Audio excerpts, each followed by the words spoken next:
Minsan, tayo binibigyan na malaking pagsubok ng Diyos na hindi natin kaya. Bakit? Para mapaalaala sa atin na Siya lang ang may kaya ng ating problema. Bibigyan at bibigyan tayo ng Diyos ng pagsubok na hindi natin kakayanin. Bakit?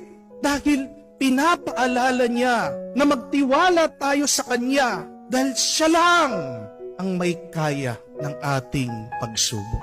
Sa tingin niyo po ba, kung kakayanin lang natin lahat ng problema tayo lang, magdadasal pa ba tayo? Hindi na po. Sa tingin niyo po ba, kung kakayanin natin lahat ng problema natin, meron pa bang magbabalik at magsisimba? Wala na.